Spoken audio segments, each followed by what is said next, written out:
நேர்களுக்கு வணக்கம். Election viewer பகுதியில் பல்வேறு செய்திகளை பார்த்துக்கிட்டு இருக்கோம். இது ஒரு புதுவிதமான செய்தியாக தான் இருக்கும். நீங்கள் செய்திகளில் பார்த்துருப்பீங்க. ஆனால் உள்ளே நடக்கிறது என்ன, ஏன் இப்படியெல்லாம் நடக்குது, அது ஆளுங்கட்சியாக இருக்கக்கூடிய திமுகவிற்கும் திமுக கூட்டணிக்கும் அது பாதகமா சாதகமா அப்படிங்கிறதா இந்த பகுதியில் பேச போகிறோம். முதல்ல இது ஒரு சக மனிதனுக்கு உண்டான ஒரு மரியாதையாவது அங்கே இருக்கிறதா, அல்ல சக மனிதனுக்குரிய மரியாதையாவது இருக்கிறதா அப்படிங்கிறதும் இருக்குது. சட்டமன்ற உறுப்பினருக்கு உண்டான ஒரு மரியாதையும் இருக்கிறதா அப்படிங்கிறதும் இருக்குது. அதை தாண்டி வேறொரு பொறுப்புலையும் அந்த சட்டமன்ற உறுப்பினர் இருக்கார். உள்ளே போய் வீடியோக்குள்ளே போய் டீட்டெயில்டாக பேசலாம். தமிழக சட்டமன்றம் கிட்டத்தட்ட ஒரு ஷார்ட் பீரியட் சட்டமன்றம் இப்போ நடைபெற்று முடிந்தது. அதில் பல்வேறு மசோதாக்களை கொண்டு வந்திருக்காங்க. காரசாரமான பல விவாதங்கள் நடைபெற்றது. இந்த விவாதங்களில் பல விஷயங்களுக்காக குரல் கொடுத்திருக்கக்கூடிய ஒரு கட்சி தலைவர், தமிழக வாழ்வுரிமை கட்சியினுடைய தலைவர் வேல்முருகன் பேசியிருக்காரு. ஆனால் என்ன அப்படின்னா, திமுக கூட்டணியிலேயே இருக்கிறார். ஆனால் அவருடைய வார்த்தைகளுக்கு, அவருடைய கோரிக்கைகளுக்கு அமைச்சர்கள், அந்த துறை அமைச்சர்கள், பொறுப்பாளர்கள் என்ன பதிலை கொடுக்குறாங்க, அவர் வைக்கக்கூடிய கோரிக்கை என்ன அப்படிங்கிறத பார்த்துட்டு அதுக்கு ஒரு வரியில் பதில் சொல்லலாம், இல்லை 4 வரியில் பதில் சொல்லலாம், இல்லை விளக்கம் கொடுக்கலாம்.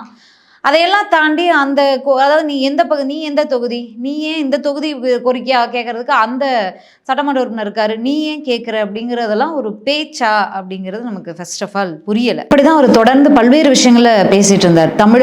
தமிழ்நாட்டினுடைய அரசு வேலைகளுக்கு தமிழர்களுக்கு தான் கிடைக்கணும், பல மாநிலங்கள்லேருந்து பிற மாநிலங்கள்லேருந்து வரவங்களுக்கு கிடைக்கிறது. அந்த சட்ட வழிவகையை அதிமுக ஆட்சியில் கொண்டு வந்தாங்க, அதை மாற்றி அமைக்கணும், அது நடைமுறையிலேயே இருக்குது அப்படின்னு பல்வேறு விஷயங்களை தொடர்பாக பேசியிருக்காரு. அதாவது திரைப்படங்கள், புதுசாக படங்கள் ரிலீஸ் ஆகும்போது சிறப்பு காட்சிகளுக்கு ரத்து வேணும். ஏன்னா டிக்கெட் அந்த ரேட்டை விட 2000, 3000, 4000 ரூபாய்க்கெல்லாம் வித்துக்கிட்டு இருக்காங்க. அதே போல் கரூர் சம்பவம், தாவேகாவுடைய அந்த மக்கள் சந்திப்பு, விஜயனுடைய மக்கள் சந்திப்பு, கரூர் சம்பவத்தில் நடந்த பிரச்சனைகள், பரப்பப்படக்கூடிய பொய் பிரச்சாரங்கள், இதை பற்றியெல்லாம் இது மட்டும் இல்லை, பல்வேறு விஷயங்கள் தொடர்பாக ஒரு பல கோரிக்கைகளை வச்சிருந்தார். கடைசியாக என்ன அப்படின்னா, காவிரி ஆற்றின் உபரி நீர் அந்தியூர் பவானி தொகுதியின் ஒரு பகுதியில் உள்ள மக்களுக்கு விவசாயம் செய்ய கிடைப்பதில்லை. இது தொடர்பாக விவசாயிகளுடன் சென்று அமைச்சர் துரைமுருகன் இல்லத்திலேயே அவரை சந்தித்து மனு கொடுத்திருந்தேன், சபாநாயகரிடம் கவன ஈர்ப்பு தீர்மானமும் கொடுத்திருந்தேன், ஆனால் இதுவரைக்கும் எந்தவித நடவடிக்கைகளும் எடுக்கப்படவில்லை அப்படின்னு சொல்லி அவர் ஒரு கோரிக்கையை முன்வைக்கிறாரு. அதை வைக்கும்போது உடனே கோவப்பட்ட அமைச்சர் துரைமுருகன் அவர்கள் கிட்டத்தட்ட 87 வயதாகக்கூடிய ஒரு அமைச்சர் சட்டமன்றத்தில் அந்த பகுதி பிரச்சனைகளை, அந்த தொகுதி பிரச்சனைகளை பேசுறதுக்கு அந்த பகுதியை சேர்ந்த சட்டமன்ற உறுப்பினர் இருக்காரு. நீங்கள் ஏன் அதை பேசுறீங்க, நீங்கள் முதல்ல உட்காருங்க அப்படின்னு சொல்றாரு. அதுக்கப்புறமா சட்டமன்ற மரபுப்படி நடங்க, இல்லை விதிப்படி நடங்க அப்படின்னு அவர் ஆர்கியூ பண்ணும்போது சபாநாயகர் என்ன பண்ணுறாருன்னா, நீங்கள் பேசினது எதையுமே நாங்கள் அவை குறிப்பில் வைக்க மாட்டோம் அப்படின்னு சொல்லி நீக்கிடுறாங்க. இதை பற்றி அவர் வெளியில் வந்த பிறகும் ப்ரெஸ் மீட்டில் அவருடைய வருத்தத்தை பதிவு பண்ணியிருந்தார். அதை வருத்தத்தை தொடர்ந்து பேசுறதோட ஒரு சட்டமன்ற உறுப்பினர் பல கோரிக்கைகளை வைக்கிறோம், அதில் நமக்கு ஒரு அவமரியாதை நடக்குது அப்படிங்கும்போது அதை பற்றி நம்ம ஆதங்கப்பட்டு பேச வரதை விட நம்ம வச்சு கோரிக்கைகளை பற்றி பேசுவோம்னு அந்த ப்ரெஸ் மீட்டில் ஒரு 90% அதை பற்றி தான் பேசியிருந்தார். அதுக்கு இந்த ஒரு விஷயத்தை ஒரு 1 லைன் 2 லைனாக அவர் கடந்து போயிட்டார். அவருடைய மெச்சூரிட்டி லெவல் எங்கே இருக்குது அப்படிங்கிறத நம்ம இந்த நேரத்தில் பார்க்கணும். இது நான் ரொம்ப காலதாமதமாக தான் இந்த வீடியோ நம்ம பதிவு பண்ணுறோம். ஏன்னா நம்ம எல்லாத்தையுமே பார்த்துட்டு தான் நம்மளுடைய கருத்தை நம்ம அங்கே வைக்கிறோம். எடுத்தோம் அப்படின்னு நம்ம மற்றவங்கள போல் பேசலை. அதை தாண்டி தமிழக வாழ்வுரிமை கட்சியை சேர்ந்த பலர் சோஷியல் மீடியாவில் அவங்களுடைய கண்டனங்களை பதிவு பண்ணியிருந்தாங்க. ஒரு சட்டமன்ற உறுப்பினர் தன்னை விட வயது குறைந்தவராக கூட இருக்கலாம், ஆனால் சட்டமன்ற உறுப்பினர் அப்படிங்கிற ஒரு மாண்பை கடைபிடிக்கணும். நீங்கள் ஒரு மூத்த அமைச்சராக இருக்கீங்க, கிட்டத்தட்ட எத்தனை ஆண்டு காலம் அந்த சட்டமன்றத்தில் அமைந்திருக்கீங்க, உங்களுக்கு எப்படி பதிலளிப்பது, எப்படி இதை கடந்து போவது, நடவடிக்கை எடுக்கப்படுமா என்னங்கிறத நீங்கள் பல வகையில் சொல்லியிருக்கலாம். இன்னொன்று, நீங்கள் இந்த அந்தியூர் பவானி தொகுதியின் அந்த பிரச்சனையை அவர் பேசுகிறாரு அப்படிங்கும்போது, இவர் பன்ருட்டி பகுதியை சேர்ந்த சட்டமன்ற உறுப்பினர் இருந்தால் கூட அவரை மறைந்த திமுக தலைவர் கலைஞர் உறுதிமொழி குழு அப்படின்னு ஒரு குழுவை தொடங்கி அதனுடைய தலைவராக கலைஞர் அவர்கள் போட்டார். அந்த பீரியட்லேருந்து இப்போ வரைக்கும் இருக்காரு. அந்த உறுதிமொழி குழு அதன் அடிப்படையில் அவர் பல்வேறு தமிழகத்தினுடைய அனைத்து மாவட்டங்களுக்கும் போய் அங்கே என்ன பிரச்சனைகள் இருக்கிறது அப்படிங்கிற மக்களுடைய பிரச்சனைகளை கேட்டறிகிறாரு, அங்கே ஆய்வுகள் நடத்துகிறாரு. இதன் அடிப்படையில் தான் அந்த அந்தியூர் பவானி தொகுதியினுடைய அந்த விவசாயிகளுடைய பிரச்சனையை எடுத்து வைக்கிறார். அப்போது நீங்கள் உங்களுடைய திமுகவினுடைய தலைவருக்கும் மதிப்பெடுக்கலை, தலைவராக பார்த்து நியமிச்சிருக்கிறாரு. உறுதிமொழி குழுவினுடைய அந்த தலைவரா வேல்முருகன் அவர்கள நியமிச்சிருக்காரு. அப்போ நீங்க என்ன பண்றீங்க? ஒரு சட்டமன்ற உறுப்பினர் அப்படிங்கிற அந்த ஒரு மாண்பையும் கடைபிடிக்க மாட்டேங்கிறீங்க. ஒரு சக கூட்டணி கட்சி தலைவர் அப்படிங்கிற ஒரு மதிப்பு மரியாதையும் கிடையாது. இதையெல்லாம் தாண்டி உங்க தலைவருடைய உத்தரவுக்கே, அதாவது கலைஞர் அவர்களுடைய உத்தரவுக்கே நீங்க வந்து அடிபணிய மாட்டீங்க, அதற்கே ஒரு மதிப்பு குடுக்க மாட்டீங்க அப்படின்னா, அப்ப இது என்ன எப்படி எடுத்துக்கிறது? அப்போ கூட்டணியில இருக்கோம் அப்படிங்கும்போது கூட்டணி ஒரு கூட்டணி கட்சி தலைவருக்கு அங்க வந்து நீங்க மரியாதை குடுக்க மாட்டேங்கிறீங்க. அவர வேறு மாரி நீங்க ட்ரீட் பண்றீங்க அப்படிங்கும்போது, அந்த கூட்டணி தர்மம் அப்படின்னா என்ன? இதெல்லாம் கூட்டணி தர்மத்துல வராதா? ஏன்னா ஒவ்வொரு முறை சட்டமன்றம் நடக்கும்போதும், வேல்முருகன் அவர்கள் வந்து அவங்களுடைய பிரச்சனைகள, கோரிக்கைகள எடுத்து வைக்கும்போது, அவருக்கு பேசப்படுவதற்கு நேரம் மறுக்கப்படுவதும், இல்ல அவர் பேசும்போதே வந்து குறுக்கிடுவதும், இல்ல வந்து அவருக்கு அது இது தொடர்பான ஆர்குமெண்ட்டே சட்டமன்றத்துல அவ்வளவு ஆக்கப்பூர்வமான அந்த நேரத்துல ஒவ்வொரு நிமிஷமும் ரொம்ப முக்கியம். ஆனா அந்த நேரத்துல நீங்க பேசாதீங்க, அமருங்க அமருங்கன்னே 1/4 மணி நேரம் சொல்லிட்டு இருப்பாரு சபாநாயகர் அப்பா அவர்கள். இது வந்து ஒவ்வொரு முறையும் இந்த 4 1/2 வருஷத்துல பலமுறை வந்து நடந்துருச்சு. பலமுறை இவர் பிரஸ் மீட் குடுத்து தன்னுடைய வருத்தத்தையும் பதிவு பண்ணிட்டாரு. இந்த கூட்டணியில இருந்து கொண்டே பல சம்பவங்கள் இது மாரி நடக்கும்போது, அவர் ஒரு ஆதங்கத்துக்கு போகும்போது, முதல்வர் அவர்களோடு பேசி அவர அழைத்து பேசி சமாதானப்படுத்துற மாரி, இந்த மாரி சம்பவங்களும் நடக்குது. ஆனா மீண்டும், மீண்டும், மீண்டும் இது மாரியான ஒரு விஷயத்த திமுக அமைச்சர்கள் செய்யும்போது, ஏன்னா கடந்த முறை சட்டமன்றம் நடக்கும்போது, சேகர் பாபு அவர்கள் வந்து எப்படி பேசினாரு அப்படிங்கிறத வந்து வேல்முருகன் அவர்களே பிரஸ் மீட்ல பதிவு பண்ணியிருந்தார். இப்போ எலெக்ஷன் வரும் சரி ஓகே. உங்களுடைய பலன்கள், உங்களுடைய நடவடிக்கைகள் இப்படிதான் இருக்கு அப்படின்னு பார்த்தா கூட, இதெல்லாம் வந்து வேல்முருகன் வந்து அவருடைய கூட்டணி தர்மத்துக்காக முதலமைச்சர் திமுக தலைவராக இருக்கக்கூடிய ஸ்டாலின் அவர்களுடைய அந்த ஒரு நட்பு பாராட்டின் பேரில் அவர் வந்து எல்லாரையும் வந்து ஒரு அரவணைத்து போகக்கூடிய அந்த ஒரு இதில் வந்து அவர் வந்து ஒவ்வொரு முறையும் சமாதானமாகி இந்த கூட்டணியில் தொடர்ந்து போயிட்டு இருக்கார்.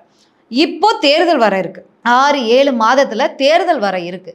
அப்போ இந்த நேரத்துல கூட்டணி கட்சிகள் எவ்வளவு முக்கியம், கூட்டணி கட்சியினருக்கு எவ்வளவு முக்கியத்துவம் கொடுக்கணும், அவங்களை எப்படி அரவணைச்சு கொண்டு போகணும், அதிமுக பாஜக தரப்புல இருந்து திமுக கூட்டணி எப்படியாவது உடஞ்சிடாதா, எப்படியாவது சிதஞ்சிடாதா, அதுல இருந்து 2-3 கட்சி இழுத்துட்டு வரணும், அப்பதான் வந்து திமுக தோற்கடிக்க முடியும், அப்பதான் திமுக வீட்டுக்கு அனுப்பணும். அப்படின்னா திமுக வந்து ஆளுங்கட்சியா இருக்காங்க, 4 வருஷம் ஆட்சி பண்ணியிருக்காங்க. நிறைய என்ன சொல்றது, எதிர்கட்சிகளால மிக பெரிதுபடுத்தப்பட்ட பல விஷயங்கள், இல்ல திமுகவே கொடுத்த 525 வாக்குறுதிகள்ல இன்னும் பல வாக்குறுதிகளை நிறைவேற்றாம இருக்காங்க.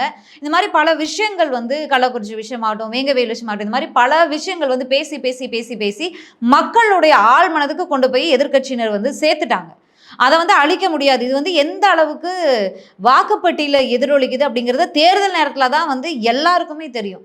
இப்படியான ஒரு சூழல்ல இருக்கும்போது நீங்க வந்து கூட்டணி கட்சியினரை எப்படி அரவணைத்து கொண்டு போகணும்? ஆனா திமுக அமைச்சர்கள் தொடர்ந்து எந்த மாதிரி நடவடிக்கையில ஈடுபடுறாங்க?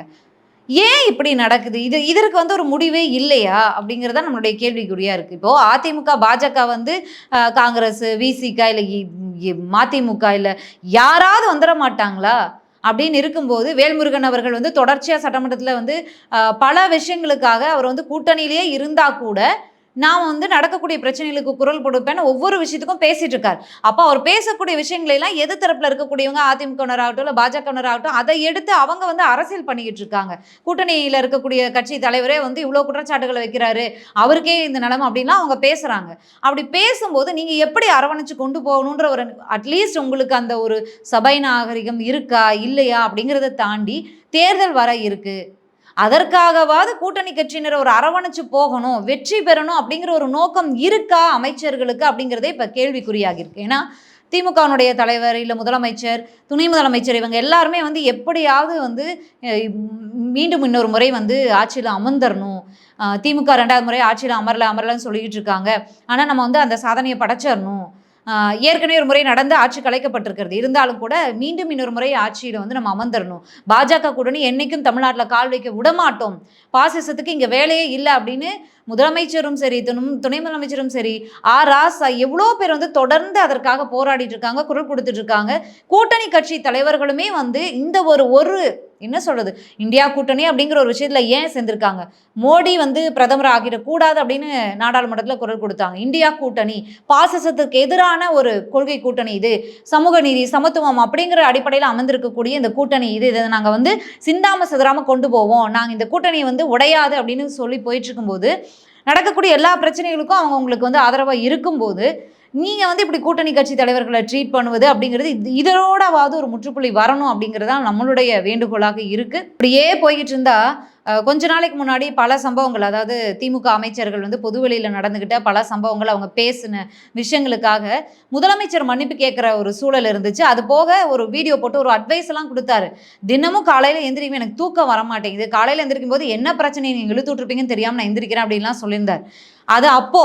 இப்போ வந்து இன்னும் தேர்தல் நெருக்கத்தில் இருக்கீங்க, கூட்டணி அமைக்கணும், கூட்டணியை வந்து ஸ்ட்ராங் பண்ணணும், தொகுதி பங்கீடுகள் இருக்குது, தொகுதியில் நீங்கள் 4 சீட்டு 10 சீட்டு கேட்டால் 3 சீட்டு 4 சீட்டு தருவீங்க, இல்லை 5 சீட்டு தருவீங்க, 5 சீட்டு கேட்டால் 1 சீட்டு தருவீங்க, இப்படி 1000 விஷயங்கள் இருக்குது, 1000 பிரச்சனைகள் வருது, எல்லாம் சமாளித்து இந்த தேர்தலை சந்திக்கணும். இந்த நேரத்தில் உங்களுடைய பேச்சுக்கள், உங்களோட நடவடிக்கைகள் கூட்டணிக்குள்ளே வந்து இவ்வளோ ஒரு தர்ம சங்கடத்தை, குழப்பத்தை, ஒரு அவமரியாதையை நீங்கள் பண்ணீங்க அப்படின்னா உங்களுக்கு என்ன நோக்கம் இருக்குது, வெற்றி பெறணுன்ற நோக்கம் இருக்கா, இல்லை முதலமைச்சரை இப்படியே கொண்டு போகணும், தலைவலியிலே கொண்டு போகணுன்ற ஒரு சூழலில் இருக்கீங்களா அப்படிங்கிறது நமக்கு புரியலை. சட்டமன்றத்தில் அவமரியாதை தான் செய்யப்பட்டிருக்கிறார் வேல்முருகன் அவர்கள்.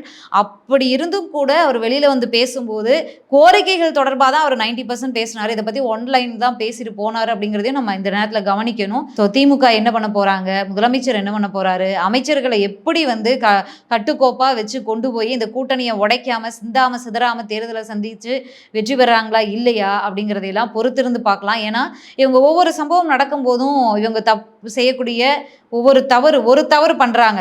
வெளியில் ஆப்போசிட்டில் இருக்கக்கூடிய எதிர்த்தரப்பில் இருக்கக்கூடிய கட்சிகள் வந்து ஒரு 10 பாலை ஒன் ஷாட்டில் அடிக்கிறாங்க. இப்படியான ஒரு சூழல் வந்து ஒரு கிட்டத்தட்ட ஒரு 2-3 மாதமாக போயிட்டுருக்கு தமிழ்நாட்டில். அப்படி இருக்கும்போது என்ன பண்ணுறாங்க அப்படிங்கிறத கள நிலவரங்கள், கள காட்சிகளை வச்சு மீண்டும் நாளை இன்னொரு வீடியோவில் பேசலாம். பொறுத்திருந்து பேசுவோம். நன்றி, வணக்கம்.